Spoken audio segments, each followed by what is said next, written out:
The fork slipped from my hand, clattering against the china plate like a gunshot in the silence. $120,000. My father's words hung in the air, heavy as smoke. I stared at him, then at my mother's carefully arranged face, then at my brother Trent lounging in his chair like he was waiting for dessert instead of discussing 6 figures of gambling debt. This couldn't be real. This had to be some sick joke. But the way my mother's hands trembled as she reached for her wine glass told me everything I needed to know.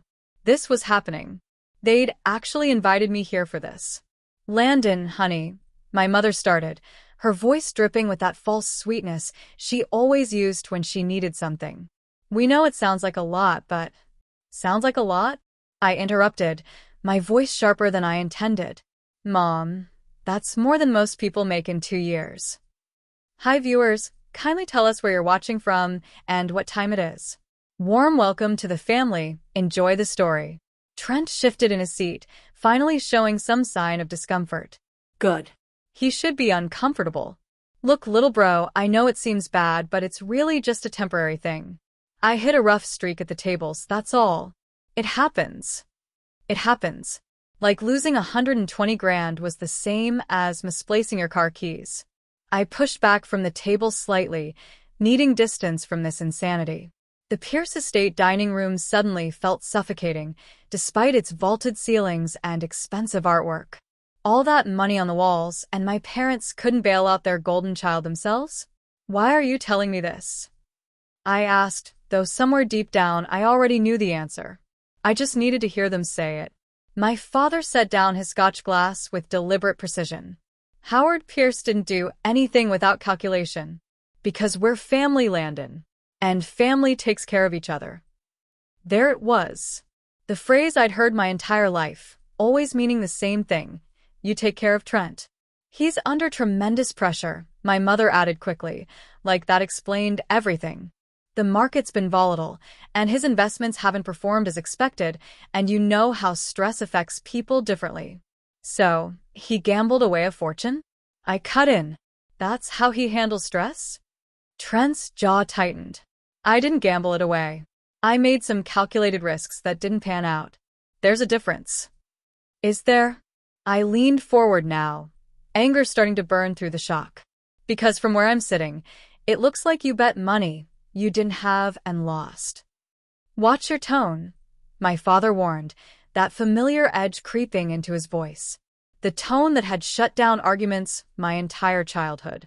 But I wasn't a kid anymore. My tone. I laughed, but there was no humor in it. You invite me to dinner, ambush me with this, and you're worried about my tone? My mother's eyes were getting misty now, her go-to move when things weren't going her way. Landon, please. We raised you to be responsible, to be the dependable one. You've always been so good with money, so careful. You have savings and your architecture firm is doing well.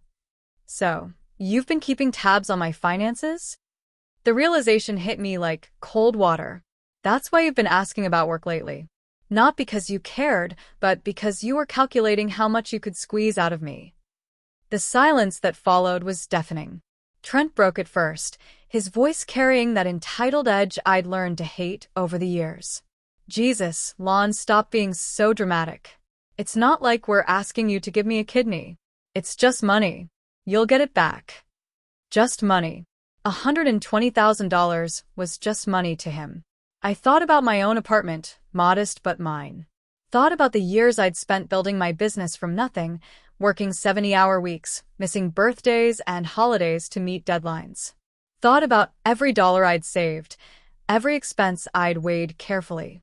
And here's Trent, who'd had everything handed to him, who drove a car worth more than my annual salary, who lived in a penthouse downtown, asking me for just money, like it grew on trees. When's the last time you paid me back? I asked quietly. Trent blinked. What? 3 years ago. The opportunity you needed 15 grand for. When did you pay that back? His face went carefully blank. That was different. That was an investment that fell through. I told you. You told me a lot of things, Trent. You always do. I turned to my parents. And you always back him up. Every single time. My father's face was reddening now, that vein in his temple starting to throb. That's enough. Your brother is in trouble. Real trouble. These aren't people you can negotiate with or charm your way around. They want their money, and they want it now. Then maybe he should have thought about that before he sat down at their table. My mother gasped like I'd slapped her. Landon Pierce, my father said, his voice dropping to that dangerous low register. You will help your brother, and you will do it because it's the right thing to do. Because that's what this family does. I looked at each of them in turn. My mother with her perfect hair and pearls, crying on command. My father with his expensive suit and entitled rage. My brother with his careless confidence, already certain I'd cave because I always had. And something inside me that had been bending for years finally snapped. No. The word came out steady, calm, final. My mother's hand flew to her chest. What did you say? I said no. I stood up slowly, pushing my chair back. Figure it out yourselves. My father rose too, his face now completely red.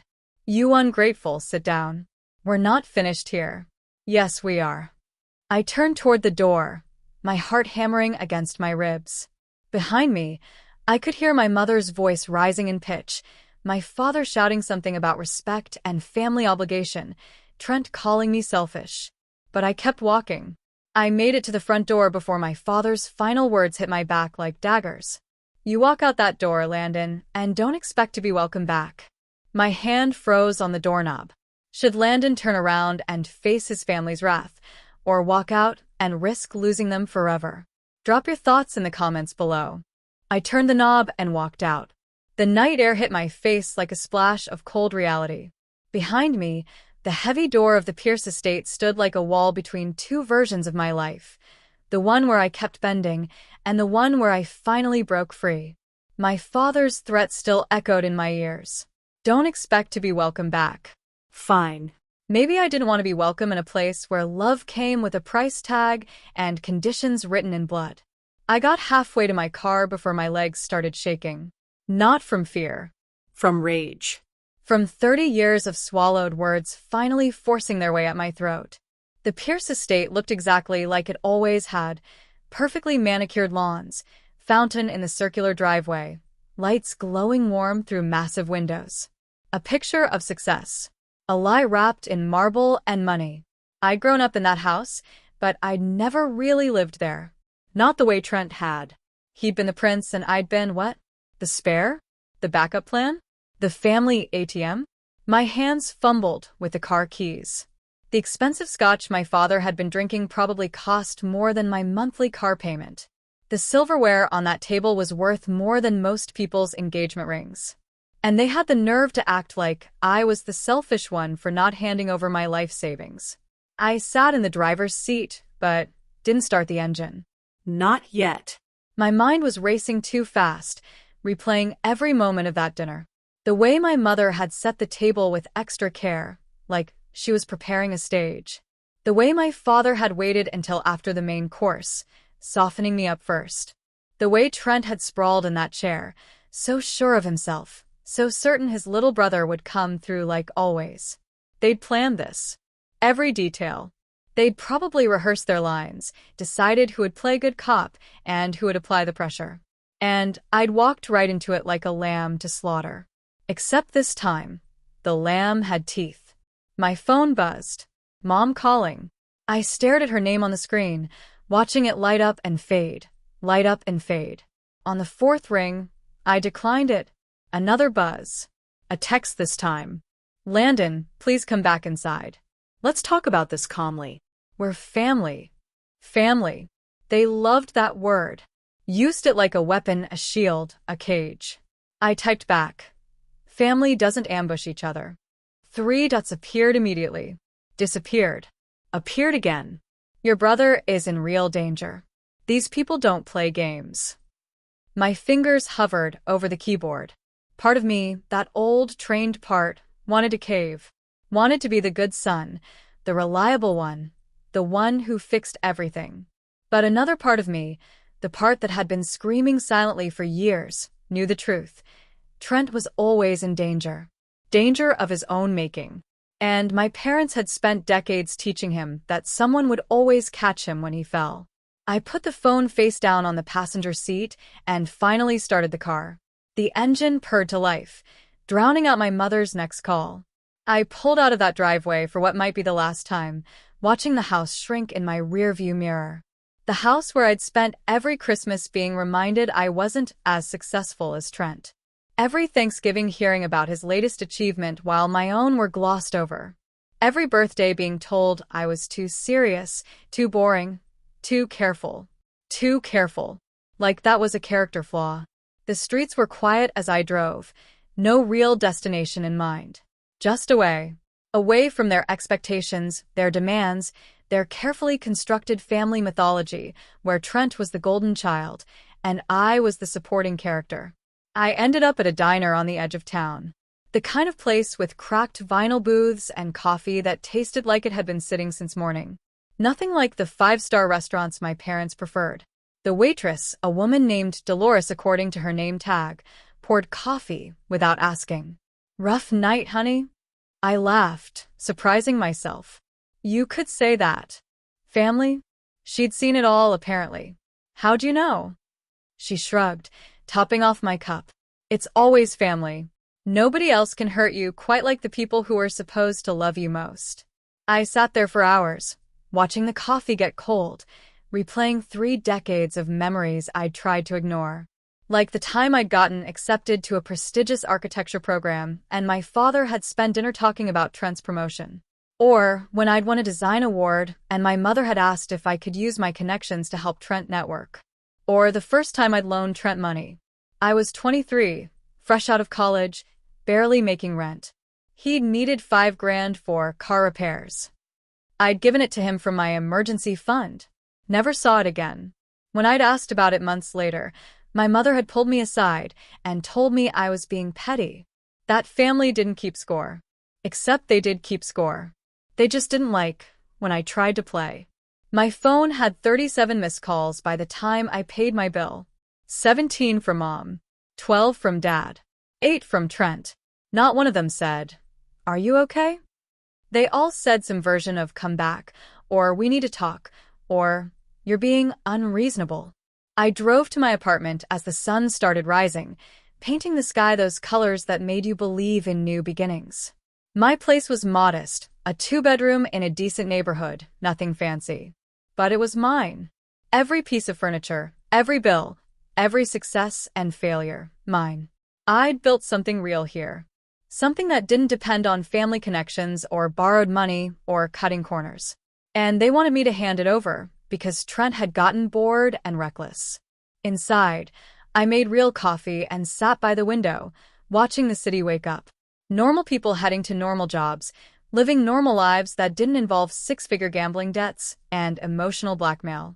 For the first time in years, I felt something I hadn't even realized I'd lost. Peace. Sure, my hands were still shaking slightly. Sure, my stomach was in knots. Sure, I'd probably just nuked every family relationship I had. But I also felt lighter. Like I'd been carrying a weight so long I'd forgotten it was there until I finally set it down. My phone rang again. This time it was my father. I answered. Will Landon cave to his father's pressure, or has he finally found the strength to stand his ground?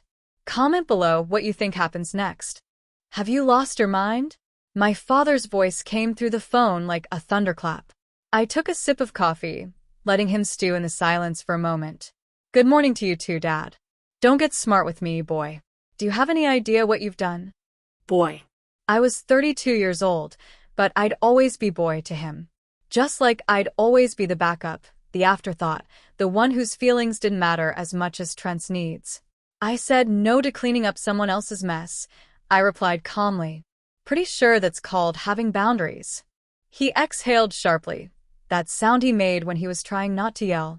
Trying and failing. Boundaries?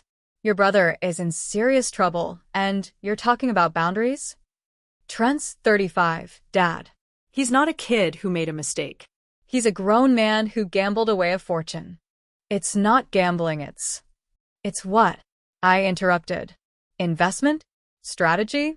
Dad, He lost 120 grand at a casino. That's not business, that's addiction. The word hung between us like a bomb nobody wanted to defuse. Don't you dare, my father said slowly, psychoanalyze your brother. You don't know what kind of pressure he's under. Then maybe he should see a therapist instead of a blackjack dealer. This isn't a joke, Landon. You're right. It's not. I stood up, pacing now. It's my life savings you're asking for. My emergency fund. My security. And you're asking me to hand it over like it's nothing because Trent decided to play high roller and lost. My father was quiet for a moment. When he spoke again, his voice had shifted tactics, softer now, almost reasonable. The negotiation voice he used with difficult clients. Son, I understand you're upset. But think about what's really at stake here. These aren't people who accept payment plans. They want their money, and if they don't get it. He trailed off, letting the implications sit heavy. Then maybe Trent should go to the police. The police? He barked out a laugh. And say what? That he willingly gambled money he didn't have? That he signed markers he can't pay? The police won't help him, Landon. They'll just make things worse. So, your solution is to make it my problem? Your mother is sick over this. She hasn't slept. She's worried sick about both her sons, one who's in danger and one who's apparently forgotten what family means. There it was again. Family. The magic word that was supposed to make me forget 30 years of being second best. Dad, answer me honestly. If this were me instead of Trent, would you be making these calls? Would you be losing sleep? Silence. Would you? I pressed. That's not fair, he said finally. No. What's not fair is that you've spent my entire life showing me exactly where I rank in this family, and now you're surprised that I'm not jumping at the chance to prove it again. Landon, tell me something. When I won the Berkshire Design Award, did you come to the ceremony? He hesitated. I had a business meeting. Right. But when Trent got promoted to regional manager, you threw him a party at the country club. When I bought my first apartment, you asked if I was sure I could afford it. When Trent bought his penthouse, you bragged about it to everyone. That's different. Trent's career trajectory makes 3 times what I make. I cut in. So, why am I the one being asked to bail him out? Why not you? You're worth millions. Another pause. Longer this time. Our assets are tied up in investments, he said carefully. Liquidating now would mean significant losses. And there it was.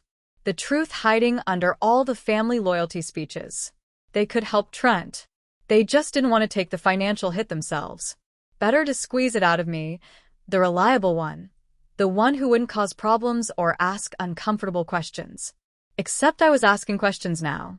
So let me get this straight, I said slowly. You're asking me to drain my savings, money I've spent years building, because you don't want to take a loss on your investments. And somehow, I'm the selfish one for saying no. You're twisting this. Am I?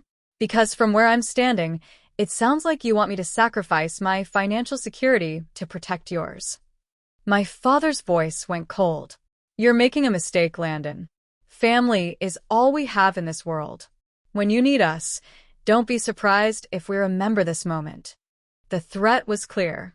Play ball, or you're out. I thought about that. Really thought about it. Imagined future Christmases, birthdays, family events where I'd be the outcast, the ungrateful son who abandoned his brother in his time of need. And then I imagined something else. Imagined handing over everything I'd worked for, watching it disappear into Trent's bottomless pit of bad decisions. Imagine being broke at 32 because my parents couldn't be bothered to parent their golden child. Imagine doing it all again in a few years when Trent's next crisis hit. Because there would be a next crisis. There always was. Maybe you're right, Dad, I said quietly. Maybe family is all we have. But what we've got isn't family. It's a hierarchy where some people matter more than others. And I'm tired of pretending otherwise. Landon, listen to me. No, you listen. I love you. I love Mom. Hell, I even love Trent, despite everything. But I'm done setting myself on fire to keep you all warm. That's your final answer? I looked around my apartment, at the life I'd built brick by brick, paycheck by paycheck, with nobody's help but my own. Yeah, Dad. That's my final answer. He hung up without another word.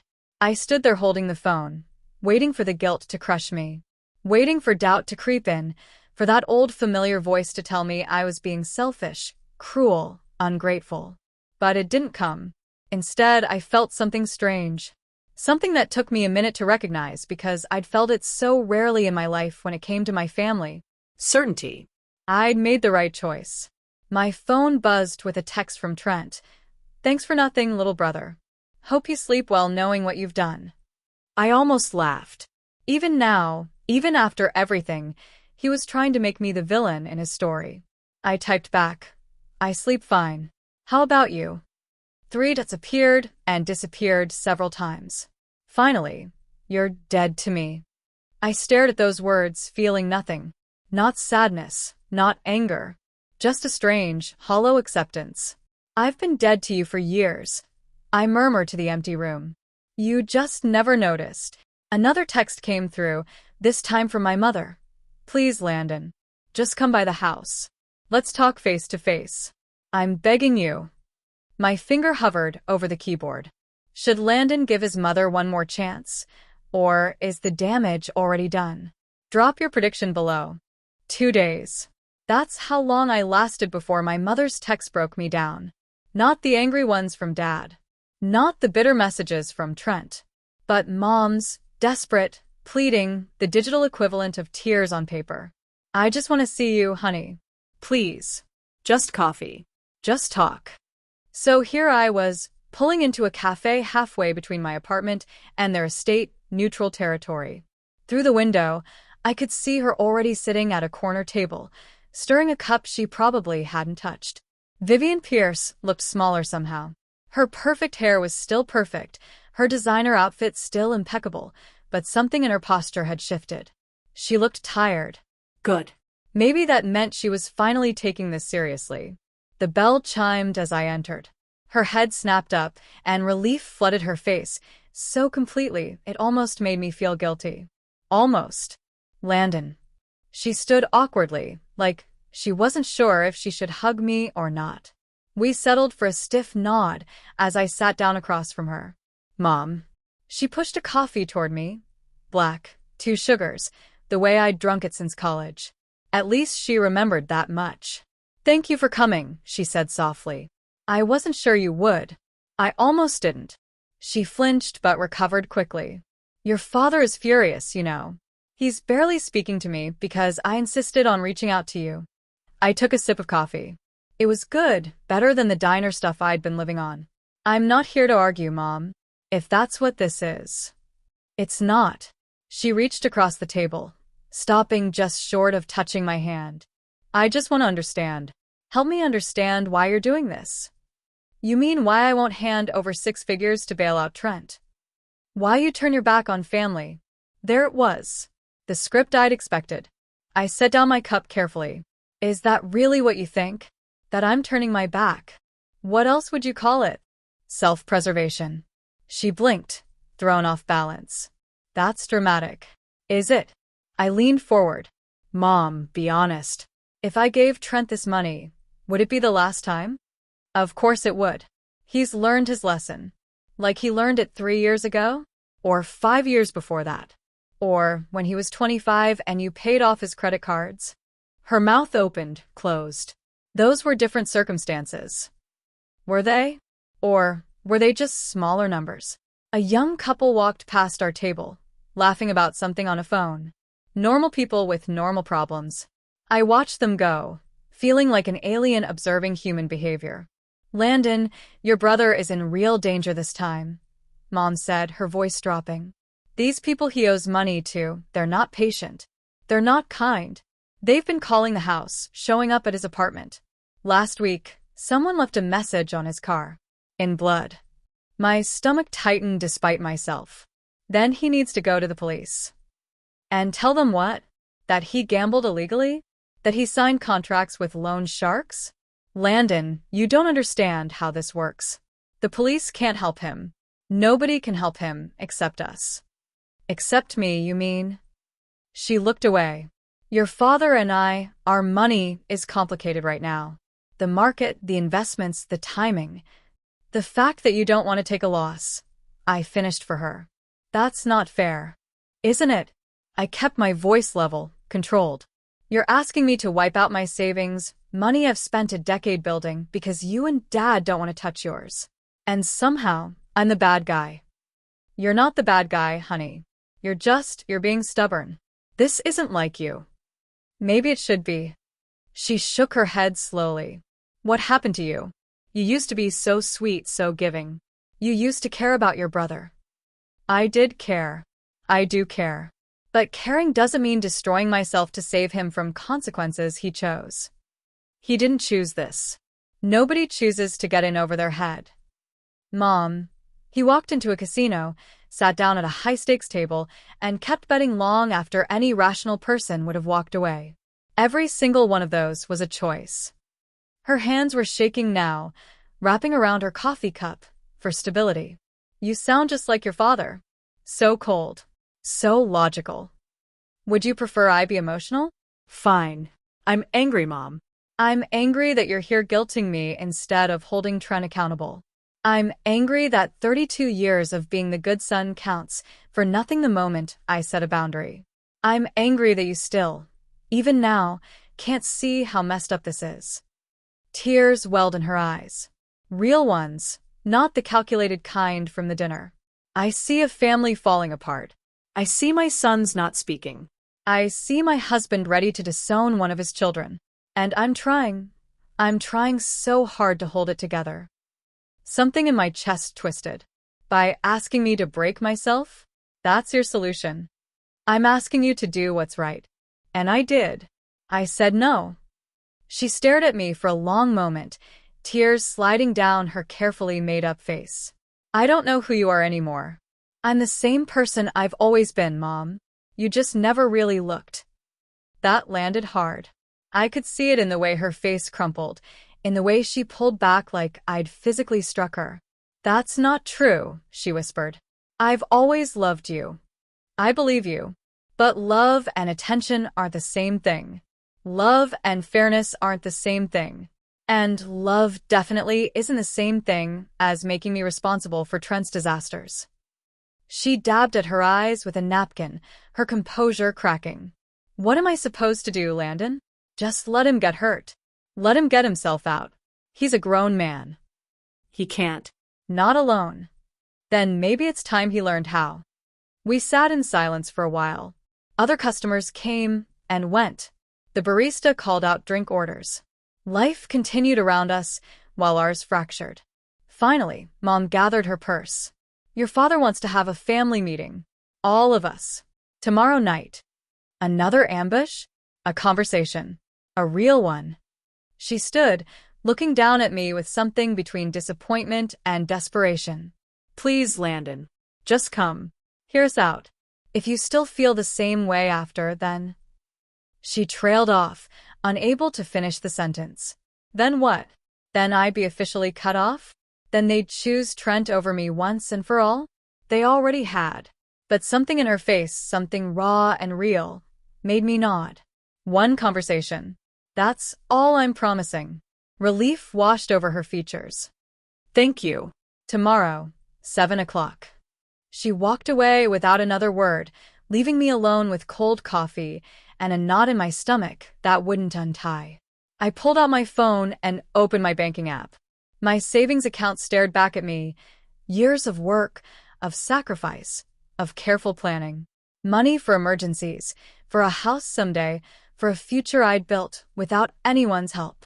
A notification popped up. Trent had tagged me in a social media post. Against my better judgment, I clicked it. It was a photo from 5 years ago. Both of us at his birthday party, arms around each other's shoulders, smiling. The caption read, "Throwback to when family actually meant something." 53 comments, all from people who had no idea what was really happening. All of them painting me as the villain who'd abandoned his brother. He was setting the narrative. Controlling the story.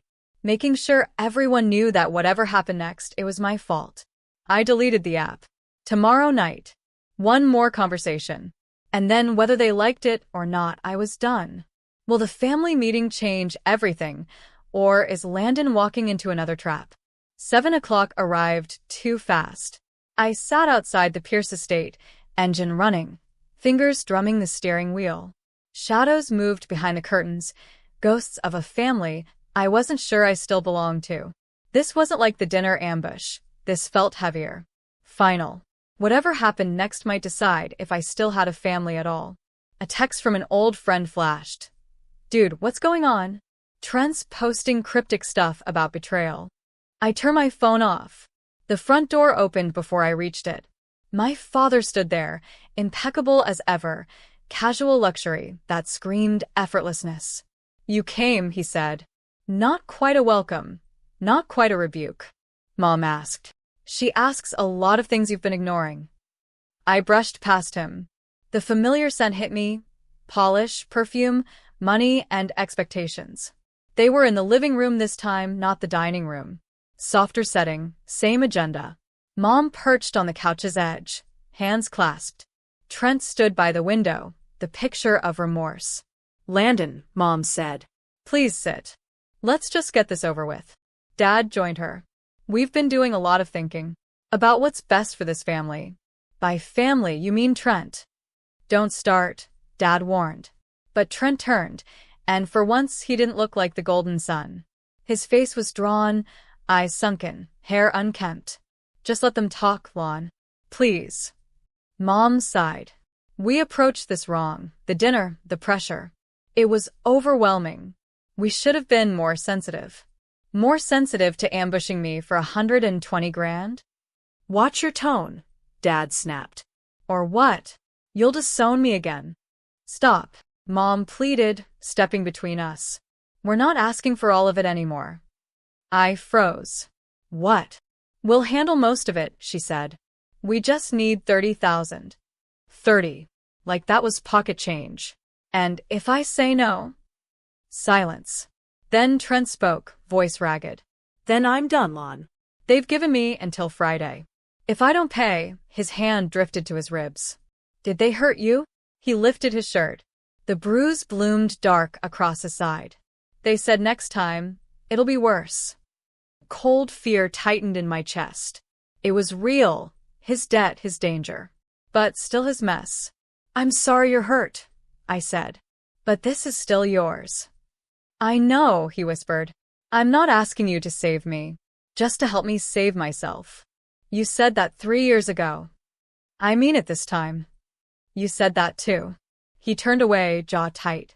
Mom's voice trembled. We've enrolled him in a gambling rehab program. It starts Monday. We just need him safe until then.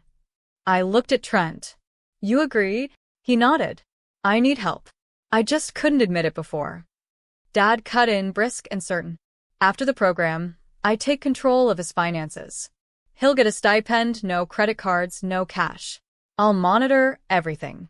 Howard Pierce, micromanaging his adult son. Hell must have frozen over. You're okay with that? I asked Trent. What choice do I have? It's that, or end up dead. The bruise pulsed like a warning. Mom reached for me. Landon, we know we've failed you. Favored him. Ignored you. We've talked about it these past few days. We see it now. 30 years too late. I know. But right now, please. Let's just keep everyone safe. Then we can fix the rest. Her words sounded like hope dressed in desperation. Empty maybe, but the fear in her eyes wasn't fake. 30,000. It would sting, but it wouldn't break me. If I do this, I said, everything changes. Not just for Trent, for all of you. Dad frowned. Meaning? I'm done being your safety net. Done being backup while Trent gets the spotlight. If I help, we start over. Equal sons. Equal respect. Otherwise, I walk for good. Mom nodded through tears. Of course, honey. Dad hesitated, then sighed. You're right. It changes. Starting now. I turned to Trent. And you? He looked at me, voice low. I've been an awful brother. Selfish, blind, entitled. I can't undo it, but I'll try to earn your forgiveness. For real this time. 30,000. My security, my savings, my peace. But maybe a chance to rebuild something broken. I want it in writing, I said. A contract. Terms, repayment plan, official. My lawyer will handle it tomorrow, Dad replied. And you go to that program, I told Trent. No excuses. I promise. I exhaled, already feeling the weight of the decision. Okay, I'll do it. Mom slumped back, relief spilling out. Dad's shoulders eased. Trent closed his eyes. But I felt nothing. Just cold certainty. Either I'd just made the worst decision of my life, or the first step toward something better. Did Landon just get played again? Or is this family finally changing? Drop your thoughts below. Will they keep their promises? The wire transfer confirmation glowed on my phone like a death certificate. $30,000 gone. My savings dropped from comfortable to concerning, and I waited for regret to come, but felt only numbness. At the lawyer's office, everything had felt cold and mechanical. My father's attorney, Richardson, had slid the contract toward us. 36 months. Interest-free. Trent pays $1,000 per month starting in 60 days. 60 days to get back on his feet. I'd signed anyway, watched my father sign as guarantor, and Trent's trembling hand follow. Richardson had warned him. Default, and your brother can sue. That was 3 days ago. Now I sat in my apartment, staring at my reduced balance, wondering if I'd just bought 3 years of disappointment. Mom called, her voice gentle. You saved your brother's life. Maybe. Or maybe I'd only delayed the inevitable. She said Trent was nervous, but better. That Dad had made sure the people Trent owed left him alone. He's trying, she said. We both are. I told her I needed space. The quiet after the call felt heavier than ever. I pulled up my bank app again, staring at the void where my money used to be. Money meant for a house, for safety. Now it was gone, parceled out to settle my brother's debts. Then the doorbell rang. I wasn't expecting anyone. For a second, fear crept in. Had his creditors come for me? But through the peephole I saw Trent. He looked worse than before. Gaunt, sleepless, hollow. I opened the door, but didn't move aside. What are you doing here? Can I come in? Please. Every instinct told me no, but something in his face, raw and human, made me step back. He entered slowly, glancing around like it was foreign territory. It's nice, he murmured. Why are you here? Tears filled his eyes. I couldn't sleep. I keep thinking about what you did, what you sacrificed. And I'm sorry, Lon. For everything. I crossed my arms, fighting to stay guarded. Why now? I don't know. Maybe because it's the first time I've faced real consequences. Maybe because I almost died. He lifted his shirt. The bruise across his ribs had darkened, ugly and deep. They came to my apartment 2 nights before the meeting. 3 guys. Didn't say much, didn't have to. Did you call the police? And say what? That I gambled with criminals? Dad was right. Only family could fix this. You did. His honesty threw me off balance. You want to know something funny? He said. I make triple what you do. Live in a penthouse. Drive luxury cars. And I'm broke. Because I never learned the value of anything. And whose fault is that? Mine, he said immediately. Mine and Mom and Dad's. They built the version of me that never had to grow up. But I chose to stay that way. He sighed, rubbing his temples. The program starts Monday. 90 days, residential, no contact. Dad's idea. He said I need isolation to change. 90 days. Yeah. I wanted to see you first. To tell you I'm going to pay you back, every cent. Not in 3 years. Sooner. The contract says. I know what it says. But I'm selling the penthouse, trading the car, getting rid of everything. I'm done living like a ghost in luxury. I want to build something real. I searched his face for the angle, the lie, but there was only exhaustion and something like resolve. And when you realize normal life is hard, I asked, then I'll deal with it. Without gambling. Without running to anyone. I know you don't believe me, but I'll prove it. We stood there, 2 brothers who had shared a home but never really known each other. I don't forgive you, I said quietly. Not yet. Maybe not ever. But I hope you make it. He nodded. That's fair. He turned to leave, then paused. Dad's changing too. He amended his will. Everything's 50-50 now.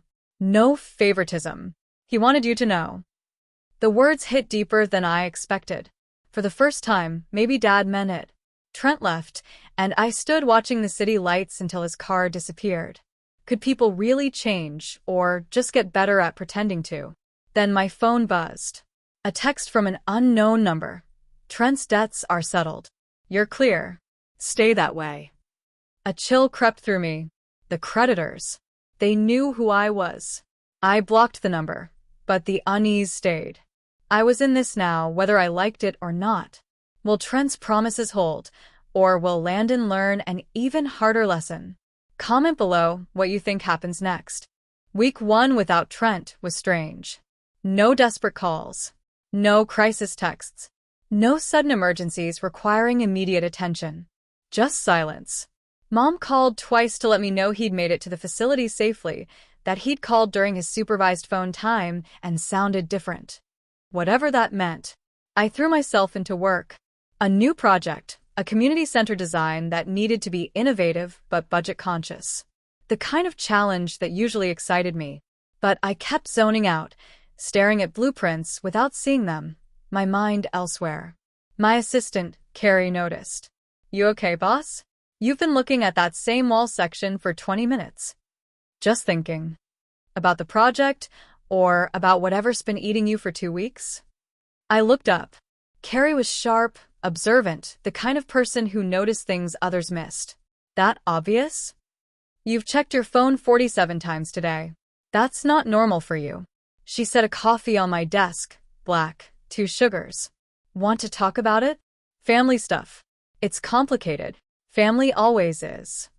She perched on the edge of my desk. My brother owes me $8,000 from a business idea that tanked. Hasn't paid me back a cent in 3 years. Still asks to borrow money. I blinked. Seriously? Family thinks they have unlimited access to your wallet. It's the worst. She shrugged. I eventually told him no more loans. He didn't talk to me for 6 months. But now he's got his act together, got a real job, and we're actually closer than before. What changed? Me saying no changed. Turns out, enabling people doesn't help them. It just keeps them comfortable in their dysfunction. The words hit close to home. Too close. My phone rang. Mom again. Landon, honey, I know you wanted space, but I have news. Good news, I think. I put her on speaker, so I could keep working. What is it? Your father and I met with Trent's therapist yesterday. She said he's doing really well, engaging with the program, being honest in sessions. She thinks he's genuinely committed this time. 1 week in. He'd been there 1 week, and she was already declaring victory. Mom, it's been 7 days. I know, but you didn't see him before. He was defensive, closed off. Now he's opening up. The therapist says that's a huge step. Carrie raised an eyebrow from across the room. I waved her off. That's great, Mom. Really? You don't sound like you think it's great. I'm cautiously optimistic. There's a difference. She sighed, that disappointed sound that had guilt me into 1,000 things over the years. But this time, it just rolled off. Your father wants to have dinner next week. Just the 3 of us. He wants to talk about rebuilding. His word, not mine. Rebuilding. Howard Pierce admitting something was broken. That was new. I'll think about it. Landon. I said I'll think about it. That's the best I can do right now. She hung up without pushing further. Progress, maybe. Or just exhaustion. Carrie was watching me with knowing eyes. Let me guess. They want you to believe everything's fixed after a week of therapy. Pretty much. People don't change in a week.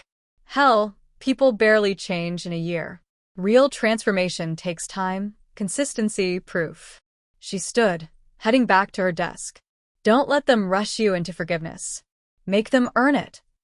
I sat with that advice for the rest of the day, turning it over in my mind like a puzzle piece that didn't quite fit. That night, I did something I hadn't done in years. I pulled out old photo albums from college, from childhood, looking for evidence of the brother I thought I remembered. There, Trent at my graduation, looking bored. Trent at my first gallery showing for a design project, leaving early. Trent at family dinners, always the center of attention while I faded into the background. But there were other photos too. Us as kids, building forts in the backyard. Teenage years, him teaching me to drive. One photo where he had his arm around me at his college graduation, genuine pride in his eyes. He hadn't always been terrible. Somewhere along the way, the family dynamics had poisoned things. Made him the golden child, and me the supporting actor. We'd both played our roles so long we'd forgotten they were just roles. My phone buzzed with an email. Subject line: Payment plan month 1. I opened it, expecting nothing. It was too early. The contract gave him 60 days before the first payment. But there it was. A transfer confirmation. $1,000 from Trent's account to mine. A note attached. Week 1 down. 89 days and a lifetime to go. Starting now. I stared at the screen, something unfamiliar stirring in my chest. Not trust, too early for that. Not forgiveness, too big for that. But maybe the smallest seed of hope. Carrie's words echoed. Make them earn it. He was trying to. Actually trying. I transferred the $1,000 into a separate account. Not spending it. Not counting on it. Just acknowledging it existed. My phone rang again. This time my father. Landon.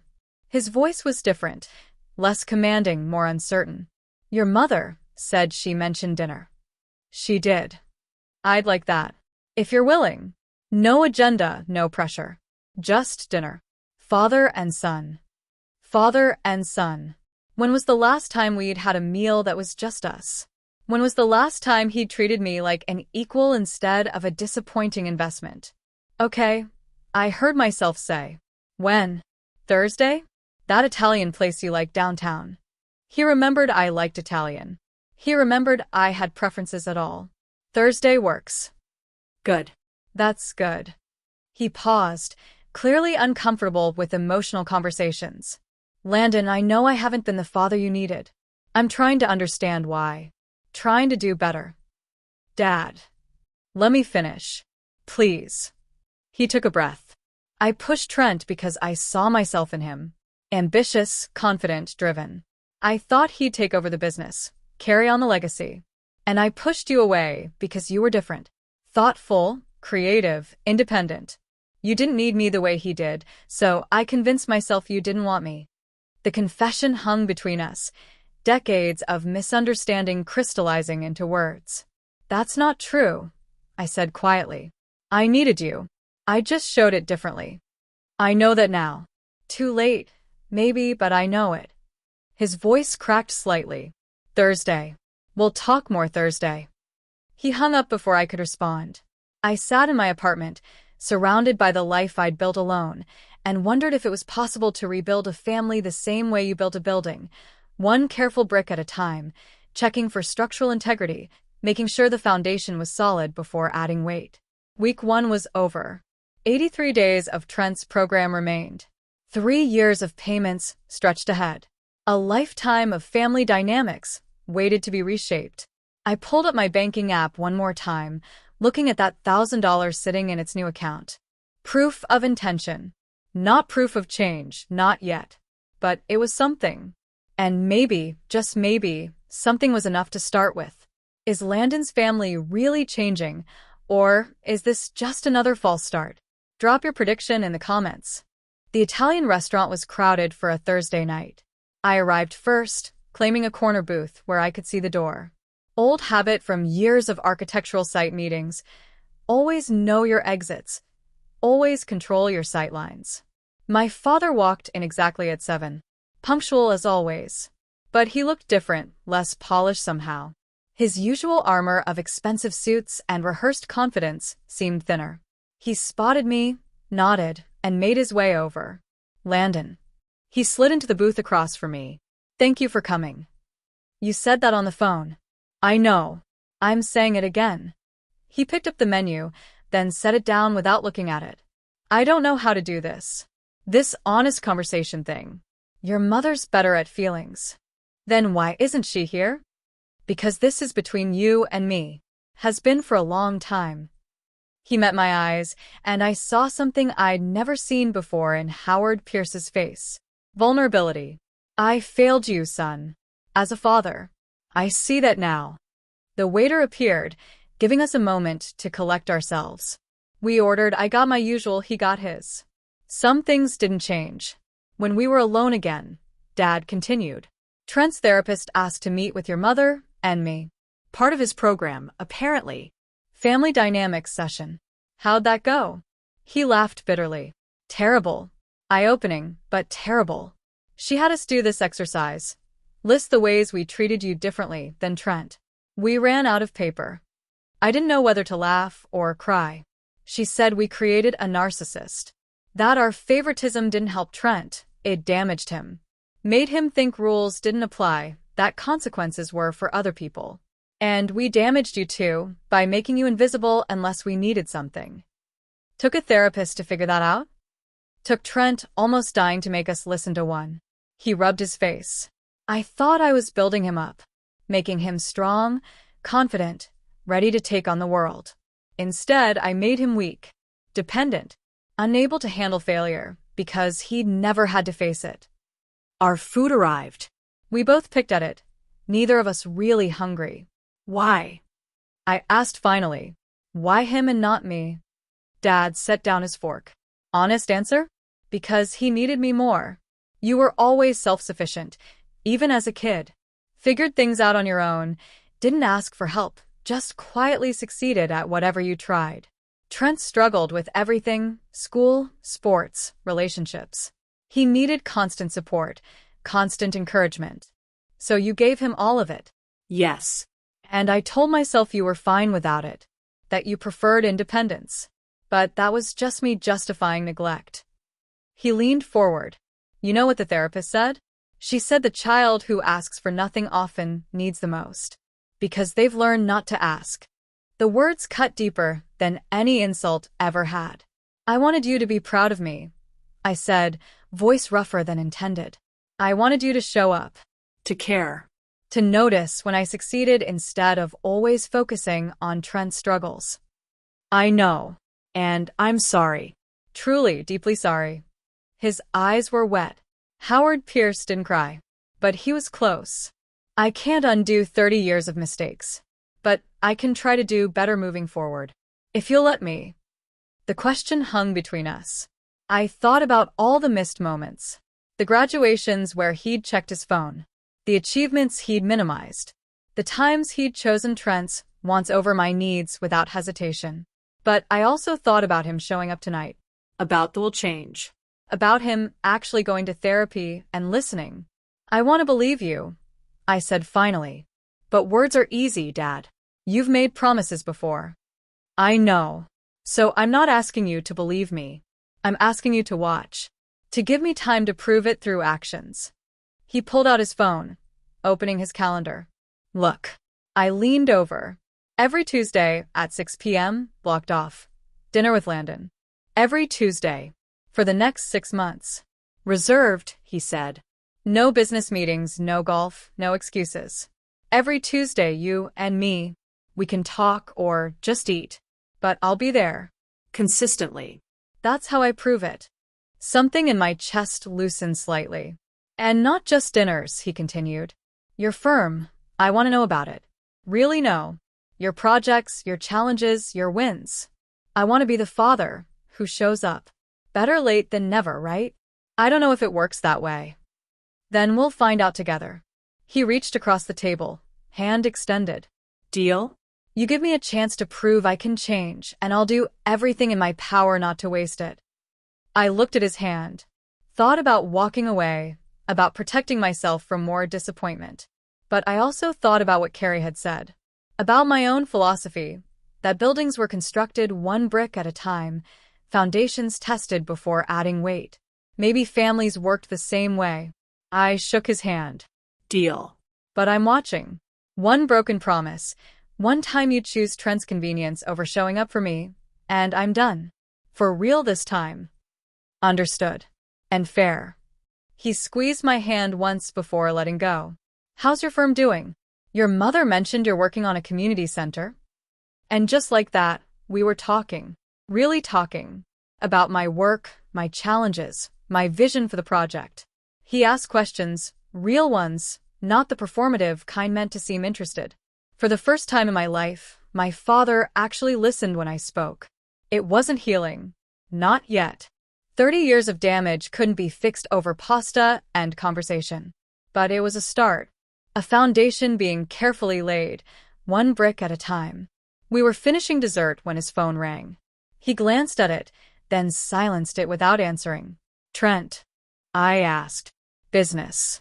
They can wait. He smiled slightly. See? I'm learning. After dinner, we stood outside the restaurant, an awkward moment stretching between us. Same time next week, he asked. Tuesday at 6. I'll be there. He hesitated, then did something that shocked me. He hugged me.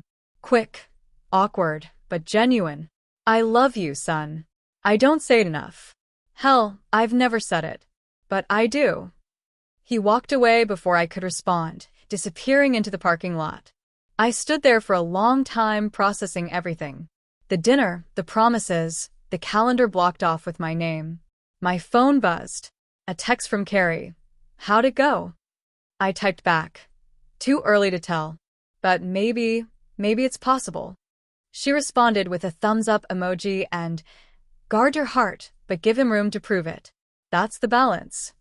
I drove home through the city, past the Pierce estate, past the life I'd grown up in. My apartment felt different when I walked in, less like a fortress and more like a home. On my desk, the contract with Trent.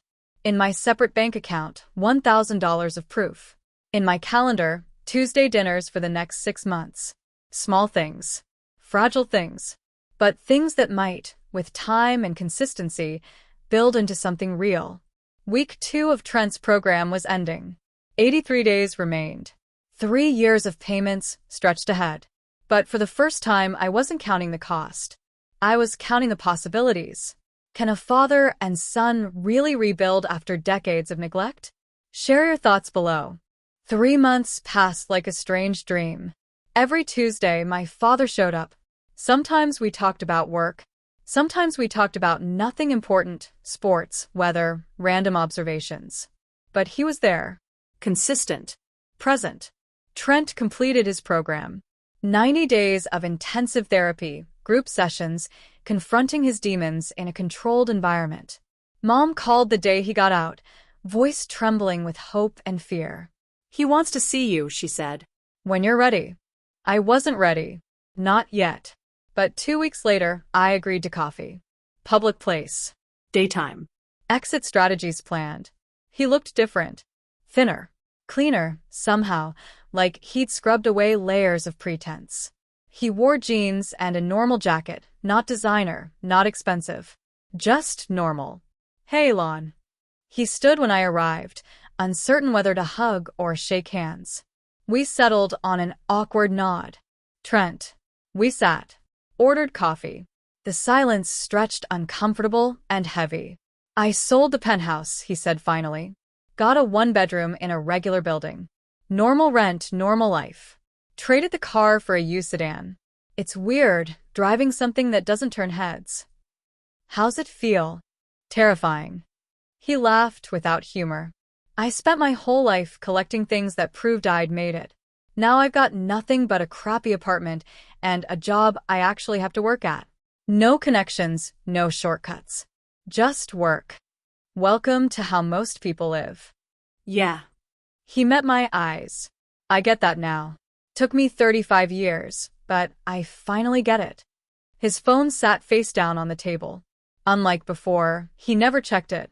Never got distracted. Just stayed present. Focused on our conversation. The program helped. I asked. The program saved my life. Literally. He traced patterns on his coffee cup. They make you confront why you do what you do. For me, it was never about the money. It was about the high, the risk, the feeling of being invincible when you win. And when you lose? That's the thing, I never process losses. I just chase the next win to make up for it. Classic addiction cycle. He looked up. I'm not cured, Lon. Addiction doesn't work that way.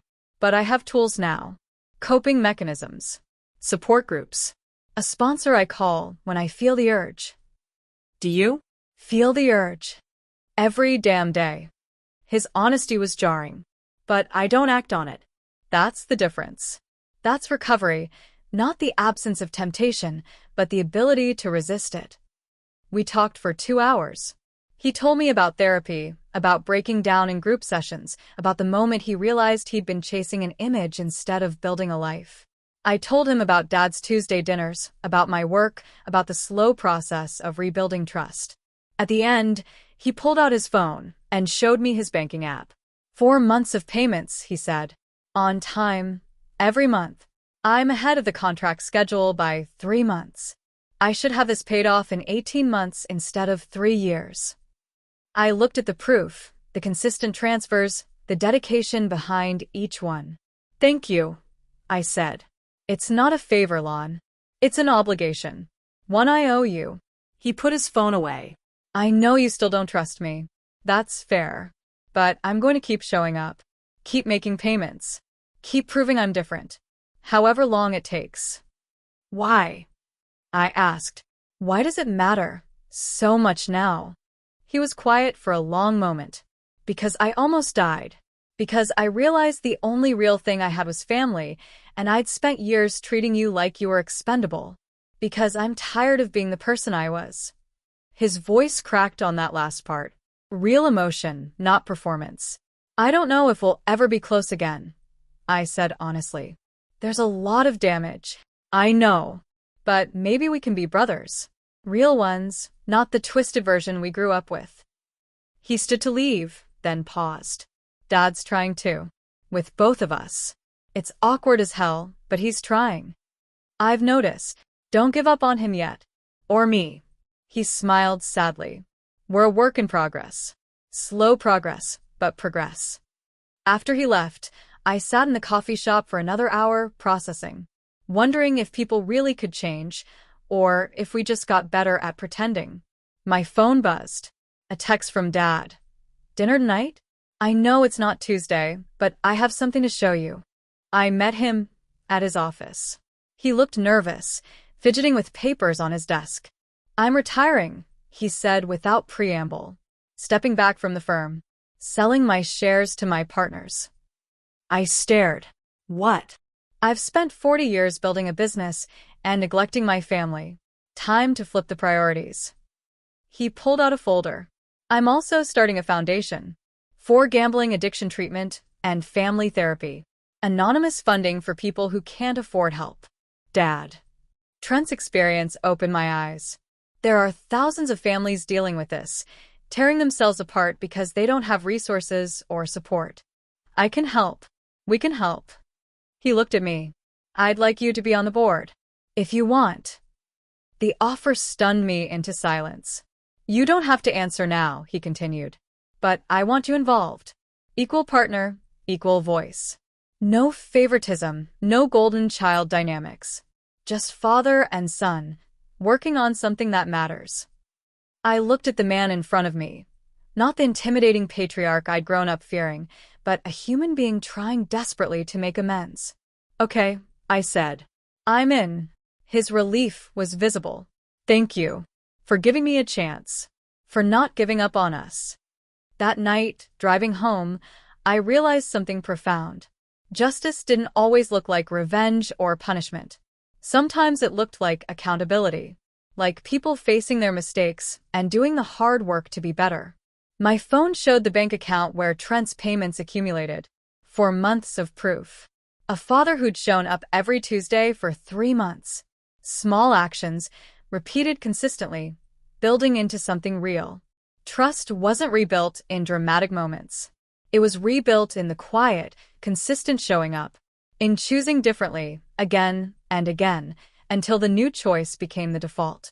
Was my family healed? No. Were we on the path to healing? Maybe. And maybe that was enough. Is Landon's cautious hope justified, or is he setting himself up for more heartbreak? Comment your thoughts. 1 year later, I stood in my new house, finally mine, signing the last of the paperwork. It wasn't flashy, just a modest 3-bedroom with a yard, but it was built on my own terms. The down payment had taken longer than expected, but I'd made it. Well, mostly on my own. Trent had repaid the loan early, 14 months instead of 18. Proof that people could change if they wanted to. The realtor handed me the keys. Congratulations, Mr. Pierce. Welcome home. Home. The word felt different now. Earned. My phone buzzed. Dad. Your mother and I are bringing dinner to Kristen the new place. 6 p.m. okay? Tuesday dinners had grown to include Mom months ago. Sometimes Trent joined too. Awkward, yes, but less so each time. I texted back. Perfect. I walked through the empty rooms, imagining what life here would look like. Then Carrie called. So? How's it feel to be a homeowner? Terrifying and amazing, I said, laughing. When's the housewarming party? Next month. I need real furniture first. When the call ended, I stood alone in the quiet, feeling something rare, contentment. Not happiness or complete healing, but peace with who I was and how far I'd come. The foundation Dad and I started had already funded treatment for 87 families. Trent was sober a full year, working hard, steady, grounded. He'd earned a promotion. Drove a used car. Lived simply. Mom was in therapy, confronting her own patterns, apologizing often, never pushing. For once, we were all trying. At 6, they arrived, Mom and Dad with dinner, Trent with a small potted plant. Something living for your new place, he said. We ate cross-legged on the floor, surrounded by boxes. Dad smiled. Remember when you were 7 and designed that elaborate treehouse? You drew blueprints and everything. You remember that? I found them last week. I should have built it. You were always meant to create, to build. Better late than never, I said lightly. Mom squeezed my hand. This house is beautiful, Landon. You should be proud. I am, I said and meant it. Trent gazed out the window. Crazy thing is, a year ago I had everything, penthouse, luxury car, all that. And I was miserable. Now I got almost nothing, and I'm actually okay. Mom smiled softly. Things don't make you happy. Connection does. We forgot that, Dad said. But we're remembering. Then Trent grinned. I met someone. Her name's Sarah. She's a teacher, 2 years sober. We're taking it slow, but it feels real. Mom's face lit up. We'd love to meet her. Bring her to Tuesday dinner, Dad said. Tuesday dinners, our new ritual. No work, no excuses. Just family. After they left, I sat in the quiet again, surrounded by laughter echoing from earlier. I thought of that first dinner a year ago, when everything fell apart. Maybe some things had to shatter before they could be rebuilt right. A text buzzed. Heard you bought a house. Congratulations. You earned it. Richardson. The lawyer. I'd nearly forgotten him. Then another message from Trent. Thanks for not giving up on me. You saved my life by refusing to save me. I stared at that one for a long time. Justice, I realized, wasn't always loud. Sometimes it was quiet, the sound of boundaries being held, of people choosing to change because they finally had to. I'd spent a lifetime being the dependable son, the fixer. Until one moment when I chose differently, chose myself. That decision nearly broke us, but it saved us too. Not because I rescued them, but because I stopped trying. I walked through the house again, feeling the space as mine. Earned through my effort, my choices. My phone buzzed one last time, Dad. Proud of you, son. For everything. I typed back. Proud of you too. See you Tuesday. The rooms were still empty, but they felt alive with potential. Outside, the sunset spilled colors of renewal across the sky. Healing wasn't grand or fast, it was steady. One day, one promise, one Tuesday dinner at a time. We weren't perfect. We never would be. But we were trying, and that was enough. I smiled, closing my eyes for a moment. Tomorrow would bring new challenges, but tonight, I was at peace, content with my house, my boundaries, my quiet justice. Sometimes the strongest love is the kind that stops carrying someone else's weight. Not out of anger, but belief that they can learn to carry it themselves. That was my quiet justice. And it felt better than revenge ever could. If Landon's journey moved you, subscribe and turn on notifications for more stories of quiet justice and self-discovery. Share your own story in the comments. Have you ever had to set boundaries with someone you love? Your experience could help someone else find their strength. Remember, love isn't rescuing. It's respect, it's accountability, it's showing up. Until next time, take care of your peace and keep standing tall.